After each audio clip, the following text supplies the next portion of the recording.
El día de hoy nos va a estar acompañando el ingeniero Camilo Niño y a lo largo de nuestra presentación, de nuestro webinar, vamos a tener también el privilegio de otra persona que nos va a estar acompañando para hacer alguna acción en vivo.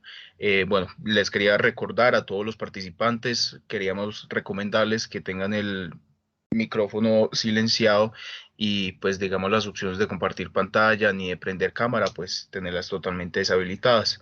Entonces, a continuación, pues vamos a comenzar de una vez.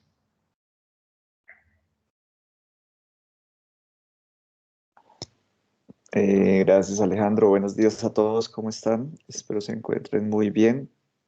Es un gusto para TXF saludarlos nuevamente en esta fría mañana. Esperemos espero de verdad se encuentren todos muy bien de salud y sus familias. Entonces, pues vamos a comenzar. El día de hoy, como decía Alejandro, vamos a hablar sobre un tema que es bastante interesante y que es la base para los gemelos digitales. Entonces, este es el orden que proponemos. Es un grupo pequeño, pero pienso que al final puede haber preguntas muy interesantes y esa es la idea, que puedan llevarse aquí algo que les sea muy útil para ustedes y sus organizaciones. Entonces, hoy vamos a hablar sobre diferentes tipos de escáneres, cómo es la toma de datos en campo, cómo llegamos a esos gemelos digitales y vamos a hacer una demostración de cómo funciona esto en la práctica. Entonces, pues bienvenidos. Voy a apagar mi cámara por efectos de señal. Creo que a veces tenemos problemas y espero que no, el internet no nos falle hoy. Entonces,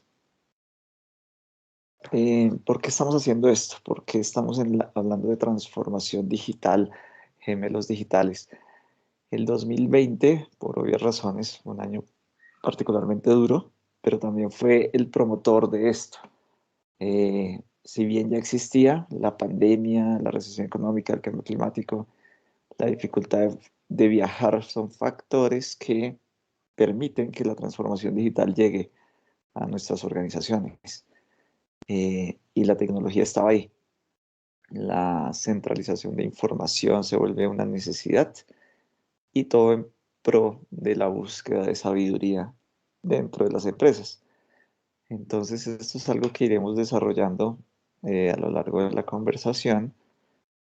Por favor, pues cualquier pregunta que vaya surgiendo la pueden ir haciendo por el chat. Entonces, vamos a hablar sobre los diferentes tipos de escáneres. Básicamente, aquí no vamos a hacer una charla muy técnica, no vamos a entrar en la tecnología de cada uno de ellos, vamos a hablar generalidades. Entonces, los vamos a dividir básicamente en dos, los de largo alcance y los de corto alcance. Estos que vemos acá son los de largo alcance, se apoyan sobre un trípode en el piso y tienen alcances importantes, hasta 300 metros, hasta 2 kilómetros, dependiendo la marca, la tecnología. Las marcas más populares son esta de Faro, Topcon, Leica, Z+F, Trimble y Creaform tiene otro tipo de escáner, que son los que llamamos manuales del corto alcance. Tienen más o menos esta forma, como se ve acá. Son fáciles de manejar, pero son de muy corto alcance. Estamos hablando de 40 centímetros, un metro, pero son de muy alta precisión.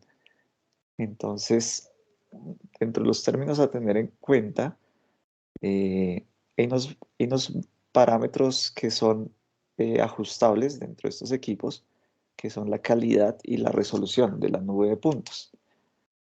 Y hay otro que viene de fábrica predeterminado, que es la precisión.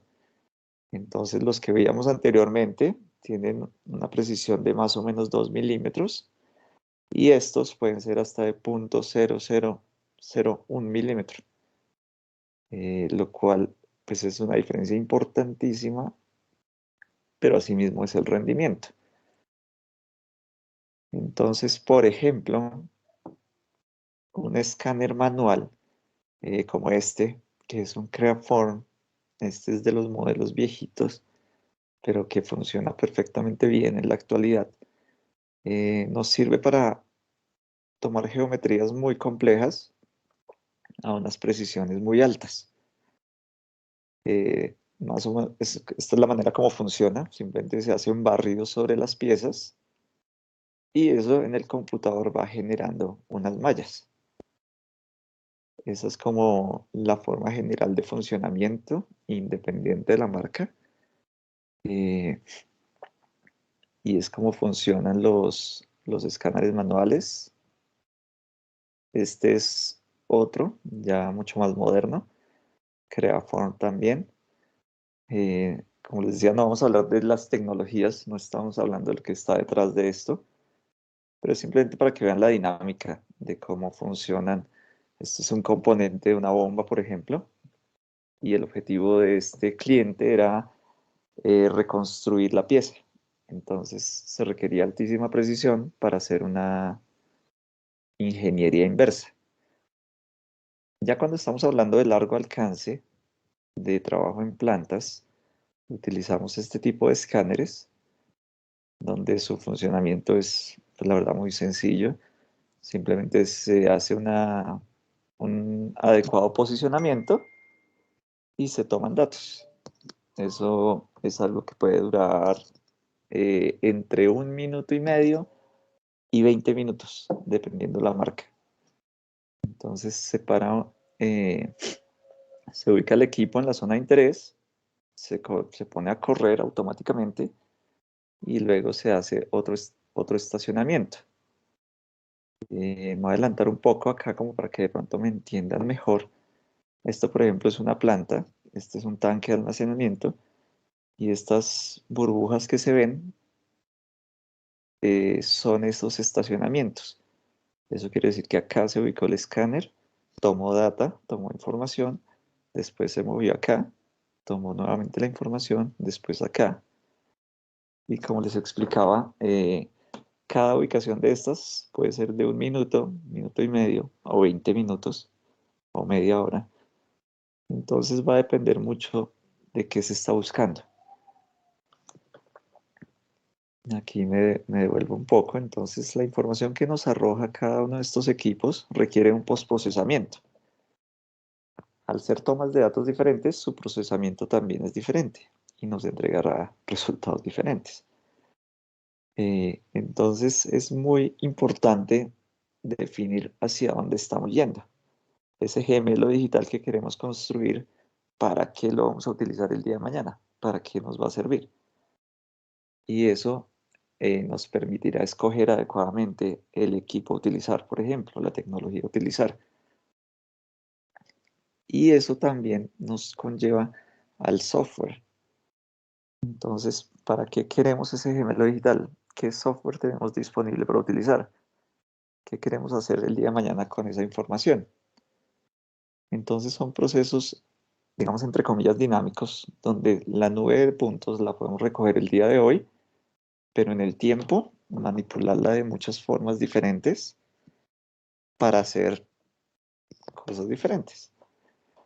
Entonces, ese es como el mensaje que queremos dar. eh, y esos postprocesos se hacen en pro de ese objetivo. Entonces, hay unos postprocesos que nos llevan a resultados inmediatos y que ese puede ser ya el producto deseado. Con un, digamos, postprocesamiento rápido, ¿sí? Casi que automático de la máquina, o algo ya mucho más elaborado, más complejo, que requiere mayor inversión no solo de recurso humano, sino de tecnología y de software. Entonces, eh, estas decisiones son las que nos permiten que el flujo de trabajo sea el más óptimo para llegar al resultado. Y este, por ejemplo, es uno de esos resultados. Entonces, en términos, por ejemplo, de visualización, estas burbujas, detrás de la burbuja está la fotografía. Una fotografía 360 que nos permite una visualización tipo Google Street View, que es algo de lo que veremos ahora más adelante. Entonces, estoy hablando rápidamente sobre generalidades, pero ahorita la idea es verlo ya en práctica y que se entienda mejor todo este mensaje. Este, por ejemplo, es una demostración comercial de un software que es muy popular es muy asequible y es muy versátil. Entonces ahí estamos viendo las nubes de puntos y detrás de la nube de puntos estamos viendo la fotografía 360 que les comentaba. Entonces eso permite al usuario, a través de las burbujas, poderse mover dentro de la planta y ver pues la representación gráfica y remota de sus activos. Entonces, desde cualquier lugar del mundo, a través de una página web, puede acceder a su planta y verla al nivel de detalle que hayan seleccionado desde un principio. Entonces lo puede ver tan detallado o tan abierto como lo desee. Volviendo a los escáneres manuales, donde el resultado y a estos de piso, el resultado finalmente de la nube de puntos es una malla. Estamos viendo una superficie. Entonces, por ejemplo, esta foto es de una rueda Pelton. Entonces, lo que estamos viendo acá es como el caparazón. Solamente estamos viendo la parte externa. Y esa es una de las limitaciones del escáner. El escáner solo puede tomar la información de lo que ve. Lo que está detrás no lo puede ver. Por eso es que va a depender mucho de la habilidad del operador, de poder hacer las tomas necesarias para adquirir toda la información que está buscando. Y la que no la pueda ver, hay una información que va a estar definitivamente oculta, que el escáner no va a poder acceder. Esa información pues va a tener que ser reconstruida ya de manera digital. Entonces ya dependerá de otra persona y de su habilidad con el software o de las herramientas que tenga disponibles. Eh, y ya digamos en términos computacionales, ya es una pieza que puede ser pues, igualmente postprocesada. Entonces se va a poder hacer algún tipo de, de modelación adicional y de parametrización adicional que pueda llevar a otros resultados o a otros productos. Entonces, por ejemplo, este es un resultado. Esta es una turbina Francis que hicimos de una hidroeléctrica. Tiene 7 metros de diámetro, como por 3,50 de altura. Y aquí quería mostrarles, eh, digamos que parte del proceso. Entonces es una pieza grande, pero que por el nivel de detalle que se buscaba, obliga a usar un escáner manual. Y es un proceso lento, complicado, pero que puede generar un resultado muy útil para el cliente, que en este caso era la simulación por elementos finitos del flujo del, del líquido, del agua y ver cómo se comportaba en las paredes de cada una de las alaves. Entonces, un escáner, digamos, de largo alcance, pues hubiera permitido tener un rendimiento importante, pero habría ocultado cierta información. Entonces, volvemos al principio. ¿Para qué quiere el cliente el escaneo? ¿Para qué quiere hacer este trabajo? ¿Para qué quiere lograr este gemelo digital? Y eso es lo que permite seleccionar las herramientas adecuadas, según lo que se esté buscando. Eso siempre es algo importante y en pro de optimizar los recursos, obviamente, y los costos asociados. Entonces, ¿todo esto para qué se hace? Depende del campo de acción donde estemos hablando. Aquí, pues, los que estamos reunidos, creo que todos estamos en el sector del oil and gas. Eh, pero esto es algo que se ha vuelto muy, muy útil. Esta misma presentación la hicimos creo que hace casi un año y desde allá, desde entonces mucho ha cambiado, ¿no? De un año para acá. O sea, seguimos todos encerrados, la tecnología es la misma, no ha habido mayores avances en escáneres ni en software, pero lo que ha cambiado es la adopción y la interiorización.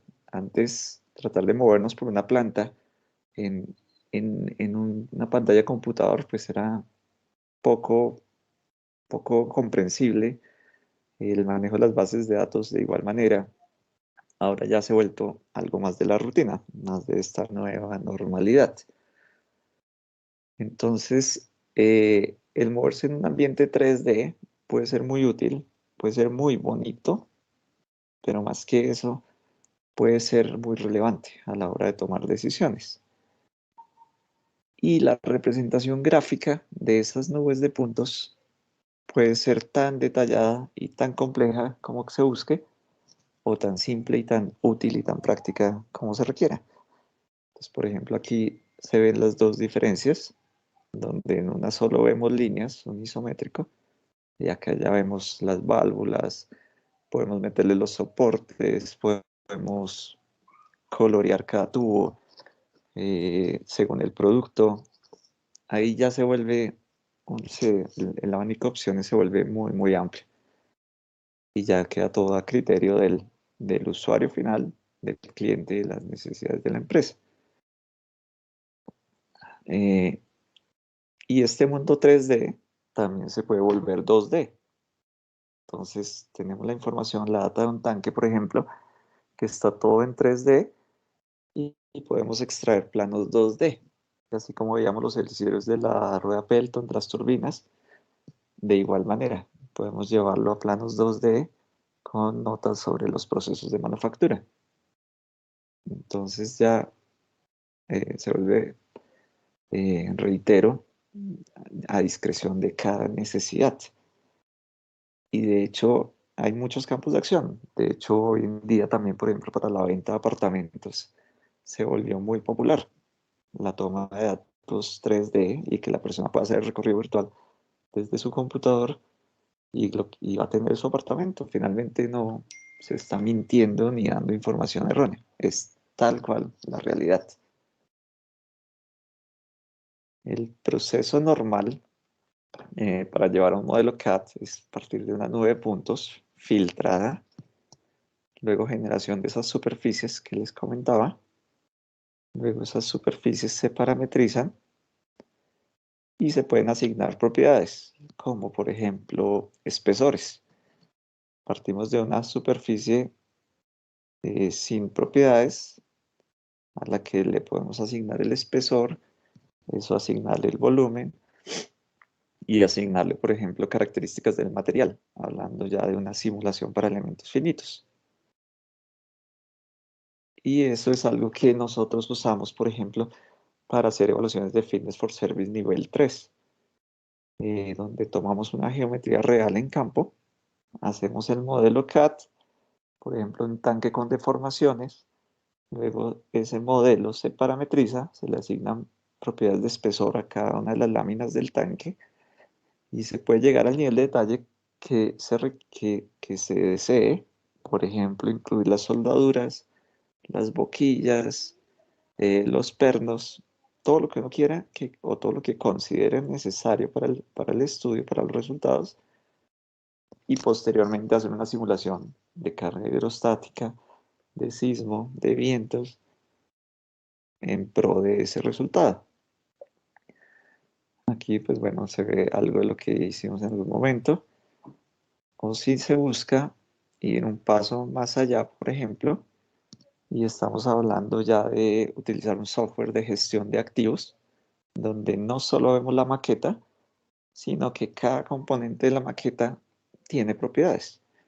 Entonces, así como en el ejemplo anterior se habla de materiales, también se habla de especificaciones de producto, de intervalos de inspección, de incluso un plan de RBI. Ya ahí se sigue abriendo el panorama y entrando, digamos, a funciones más complejas, entre comillas, eh, pero que en el tiempo pueden ser muy útiles. Entonces ya la planeación de una obra se vuelca al computador y ya ni siquiera la visita de obra es necesaria. Ya en el computador se tiene la planta al milímetro, donde se pueden tomar las dimensiones y hacer ingeniería inversa también según se requiera. Esta, por ejemplo, es una imagen de un software de Aviva y, y entramos en software de gestión de activo. Entonces ya también se amplía el panorama según presupuestos y hay muchas opciones. Entonces, en el mercado se van a encontrar, digamos que la marca que más ha sobresalido recientemente, en Colombia por lo menos, es Hexagon. Hexagon tiene bastantes productos interesantes y uno de esos, el más popular, es SmartPlant. SmartPlant es una suite donde pueden encontrar todo tipo de soluciones eh, que se integran y es en pro de tener esta información disponible para las personas que la requieran. Entonces ya hay unos parámetros de seguridad también que se vuelven muy útiles. La información se restringe, queda protegida y solo las personas interesadas la pueden ver. En otros países también está esta marca Aviva, que es muy reconocida. Esta marca PlantSight de Bentley, SmartCore, que es de un aliado nuestro, y es un abanico de opciones que todos tenemos para revisar, analizar y conseguir la mejor herramienta para el proceso. Esta es una diapositiva que compartieron en algún momento que me parece muy interesante y es para qué estamos haciendo todo esto, para qué los gemelos digitales. Entonces se parte de datos. Los datos es no solo los 3D, o sea, los datos son los PDF, los Excel, toda la información que se tiene disponible. Los datos organizados generan la información organizada genera conocimiento y el conocimiento organizado genera sabiduría. Entonces, los gemelos digitales es una partecita de todo esto. Y si vamos dentro de una cadena de valor documental, lo que estamos hablando, toma de datos en campo, generación de maquetas, es solo una partecita de todo un ciclo de información más grande que conlleva al conocimiento y a la sabiduría. Aquí yo solo coloqué nombres de empresas, digamos, de marcas que son reconocidas en el mercado, que sirven para este fin, pero pues hay muchísimas más. Aquí no estamos haciendo publicidad a ninguna de estas. Simplemente son referentes de la industria, que a veces no son familiares. Entonces, todo parte de acá, del manejo de la data, manejo de la información. Entonces, los gemelos digitales son una parte supremamente importante dentro de este proceso, dentro de este sector del oil and gas, pero que por sí solos pues no pueden generar todo el valor que se debería. Entonces, la asignación de propiedades, por ejemplo, verificación de PIN-IDs, inclusión de documentos, eso es lo que cierra el ciclo. El gemelo digital es muy útil, puede ser supremamente útil, pues en ciertas etapas, eh, pero si se quiere completar el ciclo completo de estandarización de la data, de la información, el solo gemelo digital puede ser insuficiente, dependiendo nuevamente del objetivo final que se esté buscando. Entonces, como les decía, es una charla rápida, informal, donde queríamos mostrarles en dónde estamos parados